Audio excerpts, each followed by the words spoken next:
Hello everyone, ये मेरा एक सीरीज चला रहा हूँ मैं एनाटॉमी के मतलब 150 इसमें टोटल 150 टॉपिक रहेंगे जो मैं यहाँ पर इस प्लेटफॉर्म पे एक्सप्लेन करूँगा।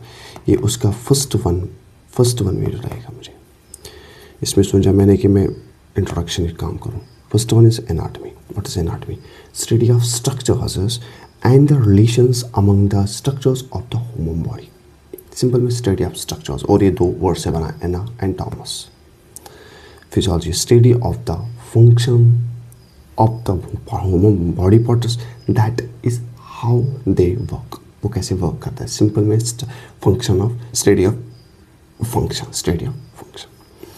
इसके बाद अगर हम बात करें कि इसमें कुछ सब डिविजन्स निकालते हैं एनाटॉमी में, जैसे कि हमारे पास सरफेस एनाटॉमी। अगर हम किसी भी बॉडी पार्ट की सरफेस की स्टडी करेंगे, उसका स्ट्रक्चर कैसा है, उसको बोलते हैं surface anatomy. Gross anatomy simple में वो होता है जो हम, अगर कोई बॉडी पार्ट है हमारा, उसका हम विदाउट माइक्रोस्कोप उसकी एनाटॉमी दे सकते हैं हम लोग, उसको बोलते हैं ग्रॉस एनाटॉमी। उसके बाद माइक्रोस्कोपिक, जो हम सिर्फ माइक्रोस्कोप से उसको देख सकते हैं, जिसमें सबसे बड़े एग्जांपल आते हैं हमारे पास हिस्टोलॉजी एंड साइटोलॉजी। ठीक है। उसके बाद एम्ब्रियोलॉजिकल, या तो एम्ब्रियोलॉजी एनाटॉमी बोलते हैं उसको। जो हमारे पेरिनेटल होते हैं बिफोर द बर्थ, जो बच्चे होते हैं उनकी एनाटॉमी अगर हम देखेंगे, उनको बोलते हैं एम्ब्रियोलॉजिकल या तो एम्ब्रियोलॉजी एनाटॉमी। डेवलपमेंट एनाटॉमी, ये भी सेम एज ऐसा है, लेकिन ये बराबर फर्टिलाइजर एक्स से लेकर मैच्योर अडल्ट तक होती है। जो एनाटॉमी होती है, जो चेंजेस आएगी, बाकी सब कुछ जो एनाटॉमी होती है तब तक, उसी को बोलते हैं development anatomy. Histology, study of tissue. Cytology, study of cell.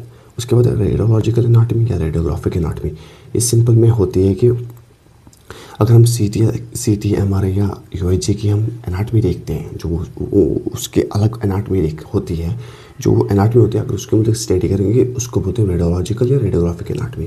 Pathological मतलब क्या होता है? Study of diseases. ठीक है। अगर हम डिजीज़ कोई हो जाते हैं, फॉर एग्जाम्पल मेरे स्वेलिंग हो गई, अगर हम उसकी एनाटॉमी देखेंगे, उसको बोलते हैं हम लोग बात करेंगे पैथोलॉजी। अगर हम जो भी हमें डिजीज़ के वक्त जो भी एनाटॉमी चेंज हो जाते हैं, अगर हम उस डिजीज़ के पैथोलॉजी का, डिजीज़ के स्ट्रक्चर को स्टडी करेंगे, उसको बोलते हैं पैथोलॉजिकल एनाटॉमी। जैसे कि अगर मेरी उंगली पे, फिंगर्स पे मेरी स्वेलिंग हो जाएगी, वो देखेंगे वो स्वेलिंग क्या है, कैसी है, उसके स्ट्रक्चर कैसे हो, उसको बोलते हैं पैथोलॉजिकल एनाटॉमी। वैसे हमारी जो फिजियोलॉजी है, उसके भी कुछ सब डिविजन्स निकल जाते हैं, जैसे कि साइकोलॉजी, फिजियोलॉजी, सेल फिजियोलॉजी। ठीक है। Study of function of cell. Systematic physiology, जैसे कि हमारे ये ऑर्गन्स ऑपरेशन कैसे करते हैं, ऑपरेट कैसे हो जाते हैं, ये कैसे काम करते हैं, एक दूसरे के साथ वो काम कैसे करते हैं, पूरा का पूरा सिस्टम की हम बात करेंगे। ह्यूमन बायोलॉजिकल प्रोसेस कैसी है, हमारी ह्यूमन की बायोलॉजिकल प्रोसेस कैसी है, बराबर वो जिंदा होने तक, दुनिया में आने तक, बराबर दुनिया से ख़त्म होने तक। ठीक है।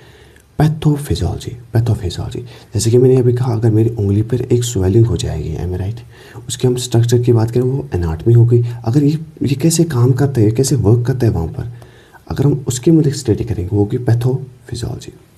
एक्सरसाइज फिजियोलॉजी सिंपल में study of the changings in the cell and organ during the nervous activity कब होती है, मसल एक्टिविटी कब होती है हमारे पास, जब हम एक्सरसाइज करते हैं, जब हम जिम जाते हैं, जब वो चेंजेस हो जाते हैं, उसी को बोलते हैं हम लोग एक्सरसाइज फिजियोलॉजी।